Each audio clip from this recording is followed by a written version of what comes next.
வேண்டாம் நல்ல மனம் உண்டாம் மாமலர நோக்குண்டாம் துப்பார் திருமேனி தும்பிக்கையான் பாதம் தப்பாமல் சார்வார் தமக்கு. இப்போ நம்ம இந்த வீடியோவில் பார்க்கக்கூடிய தலைப்பு குரு பெயர்ச்சி 2026.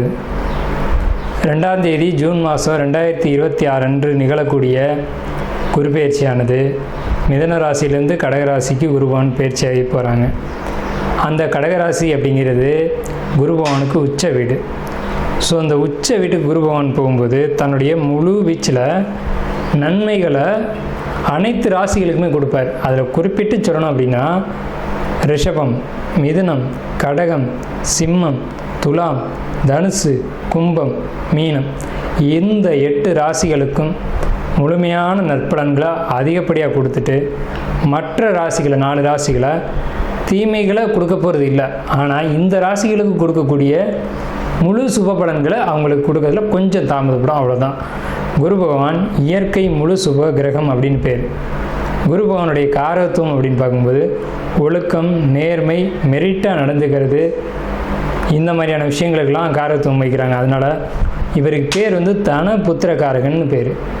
குரு அப்படின்னாலே ஒருத்தருக்கு வழிகாட்டுறவர் அப்படின்னு பேர். ஸோ இந்த அடிப்படையில் குருபகவானுடைய பெயர்ச்சி அப்படிங்கிறது இந்த 12 ராசிகளுக்கும் முழு சுபத்தன்மைகளை இருந்தாலும் மேலே சொன்ன 8 ராசிகளுக்கு அதிகப்படியான நன்மைகள் நடக்க இருக்குங்க. இந்த மீதி உள்ள 4 ராசிகளும் பரிகார ராசிகளை இங்கே எடுக்க வேண்டியதில்லை, ஏன்னா அதுக்கும் நல்ல பலன்களை தான் கொடுக்க போகிறாங்க.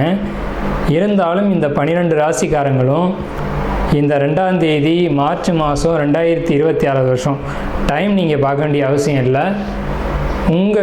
நீங்கள் வசிக்கக்கூடிய இடத்துக்கு பக்கத்தில் இருக்கக்கூடிய சிவாலயத்துக்கு போயிட்டு சிவனுக்கு ஒரு அர்ச்சனை செய்துட்டு வந்தீங்க அப்படின்னா மிகவும் ஒரு சிறப்பான ஒரு விஷயமா இருக்கும். குரு பகவானை வழிபடுறது மூலமாக ஒருத்தருக்கு தனம் கிடைக்கும், கல்வி கிடைக்கும், பொருளாதாரம் கிடைக்கும், சமுதாயம் அந்தஸ்து கிடைக்கும், கௌரவம் கிடைக்கும். நம்ம சொல்கிறோம் இல்லைங்களா, ஒயிட் காலர் ஜாப்னு சொல்கிறோம் இல்லைங்களா, பேங்க்கில் வேலை பார்க்கக்கூடியவங்க, பணத்தை எண்ணக்கூடியவங்க, அழுக்குப்படாமல் வேலை செய்யக்கூடியவங்க, இந்த மாதிரியான விஷயங்களுக்கு காரத்துவம் வைக்கக்கூடியவர் யாருன்னு கேட்டிங்கன்னா குரு பகவான் தான்.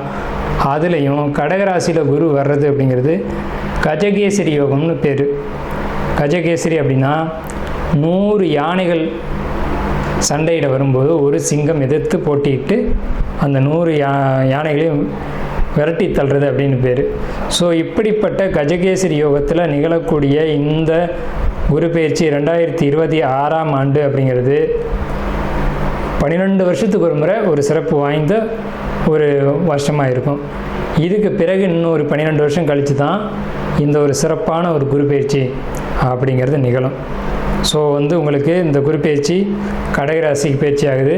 குரு பலன் அப்படின்னு பார்க்கும்போது சந்திரன் என்ற வீட்டுக்கு, அதாவது கடகராசிக்காரங்களுக்கு அல்லது ரிஷபராசிக்காரங்களுக்கு, மேலே சொன்ன இந்த 8 ராசிக்காரங்களுக்கும் குரு பலன் அப்படிங்கிறது வந்துடும். ஸோ குரு பலன் வந்துருச்சு அப்படின்னாலுமே திருமணம், குழந்தை பாக்கியம், பொருளாதாரம், வேலைவாய்ப்புகள் போன்ற அனைத்து விதமான சுபகாரியங்களும் நடக்கும். சுபகாரியம் நடக்கணும் அப்படின்னா குரு பலன் வேணும். சந்திரன் என்ற வீட்டுக்கு குரு வர்றது, அவர் வீட்டுக்கு சந்திரன் என்ற வீட்டுக்கு 2ஆம் வீட்டில் குரு வர்றது, சந்திரன் என்ற வீட்டுக்கு 5ஆம் வீட்டில் குரு வர்றது, சந்திரன் என்ற வீட்டுக்கு 7ஆம் வீட்டில் குரு வர்றது.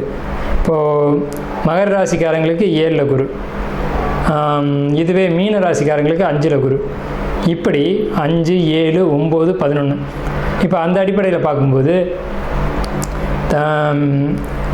மீன ராசிக்காரங்களுக்கு 5ல் குரு, தனுசு ராசிக்காரங்களுக்கு அது விழுகாது. இதுவே விருச்சிக ராசிக்காரங்களுக்கு 9ல் குரு. அப்போ விருச்சிக ராசிக்காரங்களுக்கு குரு பலன் இருக்குது 11. கன்னி ராசிக்காரங்களுக்கு 11ல் குரு. ஸோ இவங்களுக்கெல்லாம் கன்னி, கடகம், விருச்சிகம், மகரம், மீனம் இந்த ராசிக்காரங்களுக்கெல்லாம் குரு பலன் அப்படிங்கிறது நிகழ்ந்திருக்கு. திருவாதிரை நட்சத்திரம், அதாவது நட்சத்திரங்களுடைய வரிசையில் 6வது நட்சத்திரமாக இருக்கக்கூடிய இந்த திருவாதிரை நட்சத்திரக்காரங்களுக்கு நிகழக்கூடிய இந்த குரு பெயர்ச்சி ஆனது 1ஆம் தேதி அல்லது 2ஆம் தேதி, இந்த 2 தேதி எடுத்துக்கலாம். ஏன்னா வாக்கியம், திருக்கணிதம்ன்ற 2 பேஸ் இருக்குது, 2க்கும் அதிகபட்ச வித்தியாசங்கள் இல்லை.